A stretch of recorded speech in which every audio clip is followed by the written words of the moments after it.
প্রিয় ষষ্ঠ শ্রেণীর শিক্ষার্থীরা, অক্ষর স্কুলে তোমাদের আন্তরিক শুভেচ্ছা জানিয়ে শুরু করছি আজকের গণিত ক্লাস। আজ সমাধান করব 55 পৃষ্ঠার মৌলিক উৎপাদকের গল্প অধ্যায়ের অনুশীলনীর 2 ও 3 নং প্রশ্ন। আশা করি শেষ পর্যন্ত আমাদের সাথেই থাকবে। শুরু করার আগে অনুরোধ করব, যারা এখন আমাদের চ্যানেলটি সাবস্ক্রাইব করোনি তারা সাবস্ক্রাইব করবে। পৃষ্ঠা 55, 2 নং প্রশ্ন। 2 নং প্রশ্নে বলা আছে, প্রমাণ করো যে দুইটি সংখ্যার গুণফল সংখ্যা দুটির গসাগু ও লসাগুর গুণফলের সমান। এখানে তোমরা বুঝতেই পারছো যে দুটি সংখ্যার গুণ করলে যে গুণফল পাওয়া যাবে সেই সংখ্যা দুটোর গসাগু এবং লসাগু করে তারপরে এই গসাগু এবং লসাগু গুণ করে ওই একই মান পাওয়া যাবে, অর্থাৎ গুণফলের সমান মান পাওয়া যাবে। আমরা যদি একটা উদাহরণ দেই, যেমন 2 এবং 4। দেখো 2 এবং 4 দুটি সংখ্যা, এই সংখ্যা দুটিকে যদি আমরা গুণ করি, সংখ্যা দুটিকে যদি আমরা গুণ করি তাহলে পাবো আমরা 8। 4 এবং 2 গুণ করলে হবে 8। এবং এই 2 এবং 4-এর এবার আমরা একবার গসাগু করব আর একবার লসাগু করব, তারপরে লসাগু এবং গসাগু গুণ করে দেখব এই যে দুটি সংখ্যা গুণ করেছি সেই গুণফলের সমান হয়েছে। দেখো আমরা প্রথমে যদি গসাগু করি, 2 এবং 4-এর যদি গসাগু করি তাহলে 2 দ্বারা আমরা 4কে যদি ভাগ করি, 2 দুগুণে 4। দেখো 2 দ্বারা নিঃশেষে বিভাজ্য হয়েছে 4, সুতরাং এখানে গসাগু হচ্ছে 2 এবং 4-এর গসাগু হচ্ছে 2। এবং 2 এবং 4-এর যদি লসাগু করি আমরা, তাহলে আমরা পাবো এখানে, যেহেতু 2 এবং 4 2 দ্বারা বিভাজ্য, 2 একে 2, 2 দুগুণে 4, আমরা 4 এবং গসাগু পাচ্ছি 2। এই গসাগু এবং লসাগু যদি গুণ করি তাহলে ওই সংখ্যা দুইটির গুণফল যেটা আছে গুণফলের সমান আমরা মান পাবো। দেখো 2 এবং 4 গুণ করলে হয় 8, আবার সংখ্যা দুইটিকে গুণ করেছি তা হলো 8। এখানে এটাই বলা আছে। তা এখানে আমরা অন্য দুটি সংখ্যা ধরবো, সংখ্যা ধরে তারপরে এই নিয়মে আমরা অঙ্কটা করব। ধরি সংখ্যা দুটি 15 এবং 20। এখন এই সংখ্যা দুটিকে আমরা প্রথমে এর গুণফল নির্ণয় করব। দেখো সংখ্যা দুটির গুণফল 15 গুণ 20 সমান 300। যদি 15 এবং 20 গুণ করা হয় তাহলে হবে 300। এবার ভাগ প্রক্রিয়া আমরা 15 এবং 20-এর গসাগু নির্ণয় করব। 15 দ্বারা যদি 20-কে ভাগ করি, যেহেতু 15 20-এর মধ্যে যায় একবার, তাহলে 15 অক্ষে 15, বিয়োগ করলে 20 থেকে 15 যদি বিয়োগ করা হয় তাহলে হবে 5। এই 5 দ্বারা পূর্ববর্তী যে ভাজক আছে 15কে আমরা ভাগ করব। 15-র মধ্যে 5 যায় 3 বার, তার মানে 3 5 15। তাহলে 5 দ্বারা এই ভাগফলটি নিঃশেষে বিভাজ্য হলো, সুতরাং 15 এবং 20-এর গসাগু হচ্ছে 5। এখন 15 এবং 20-এর লসাগু আমরা নির্ণয় করব। সেটা নির্ণয় করব আমরা ইকুইলিব্রিয় পদ্ধতিতে। ইকুইলিব্রিয় প্রক্রিয়ায় 15 এবং 20-এর লসাগু নির্ণয় করা হলো। দেখো 15 এবং 20 এই সংখ্যা দুটো 5 দ্বারা বিভাজ্য। 5 দ্বারা যদি 15কে ভাগ করা হয় তাহলে ভাগফল হবে 3, এবং 5 দ্বারা যদি 20-কে ভাগ করা হয় তাহলে ভাগফল হবে 4। এখন এই সংখ্যাগুলোকে আমরা যদি গুণ করি তাহলে এই সংখ্যা দুটির লসাগু আমরা পেয়ে যাব। তো সুতরাং 15 এবং 20-এর লসাগু হবে 5 গুণ 3 গুণ 4। তাহলে যদি আমরা গুণ করি তাহলে পাবো 60। এখন এই যে গসাগু 5 পেয়েছি এবং এই লসাগু 60 পেয়েছি, এই সংখ্যা দুটির এই গসাগু এবং লসাগু আমরা গুণ করব। দেখব এই যে সংখ্যা দুটি গুণ করেছি এই গুণফলের সমান আমরা পাই কিনা। তো সংখ্যা দুটির গসাগু এবং লসাগুর গুণফল হচ্ছে কত?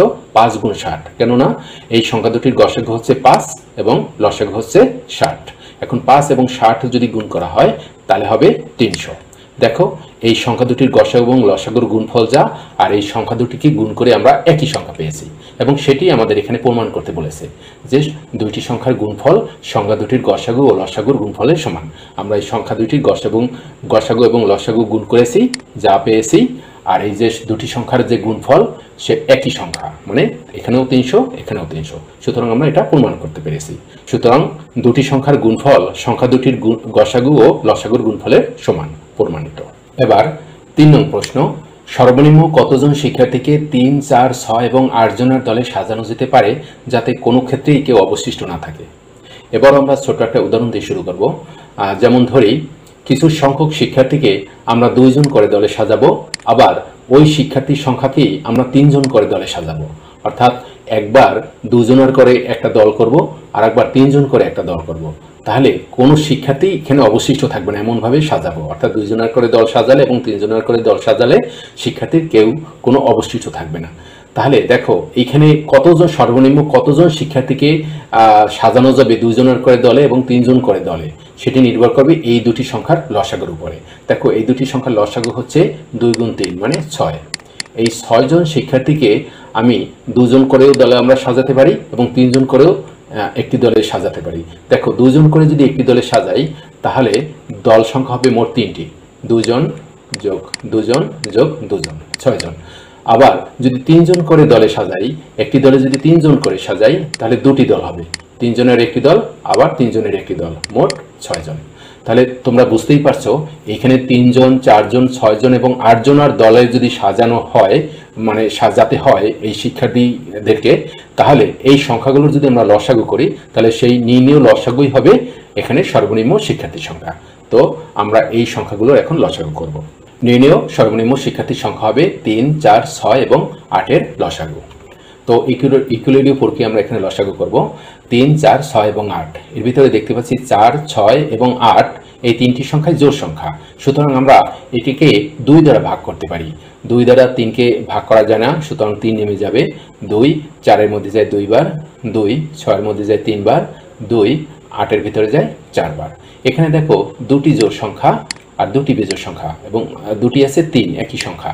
তো আমরা প্রথমে ছোট সংখ্যা 2 দ্বারা ভাগ করি, তাহলে 2 2 এর মধ্যে বিভাজ্য হবে, আবার 2 4 এর মধ্যে বিভাজ্য হবে। দেখো আমরা প্রথমে 2 দ্বারা ভাগ করলাম, 2 দ্বারা যদি ভাগ করি 2 3 এর মধ্যে যায় না, 3 নেমে যাবে। 2 2 এর মধ্যে একবার যায়, আবার এই 3 নেমে যাবে, যেহেতু 3 এর মধ্যে 2 যায় না। আবার 2 দ্বারা যদি 4কে ভাগ করা হয় তাহলে হবে 2। এবার দেখো এখানে 3 আছে, এখানেও 3 আছে, এবার আমরা 3 দ্বারা ভাগ করব। 3 দ্বারা যদি 3কে ভাগ করা হয় তাহলে হবে 1, এই 1 নেমে যাবে। এই 3 দ্বারা 3কে ভাগ করা হলে হবে 1, এই 2 নেমে যাবে, যেহেতু 2 এর মধ্যে 3 যায় না। তো এখন এই যে সংখ্যাগুলো আমরা পেয়েছি এই সংখ্যাগুলোর গুণফলই হবে এই 4টি সংখ্যার লসাগু। তো 3, 4, 6 এবং 8 এর লসাগু হচ্ছে 2 গুণ 2 গুণ 3 গুণ 2 সমান এই 4টি সংখ্যাকে যদি আমরা গুণ করি 2 2 গুণে 4, 3 4 12, 12 এবং 2 যদি গুণ করা হয় তাহলে হবে 24। তাহলে এই সর্বনিম্ন এই শিক্ষার্থীর সংখ্যা হবে 24 জন। সুতরাং নির্ণয় সর্বনিম্ন শিক্ষার্থীর সংখ্যা 24 জন। আশা করি তোমরা প্রশ্ন দুটির সমাধান বুঝতে পেরেছো। আজকের আলোচনা এই পর্যন্তই। ভালো থাকবে সবাই। ধন্যবাদ সবাইকে।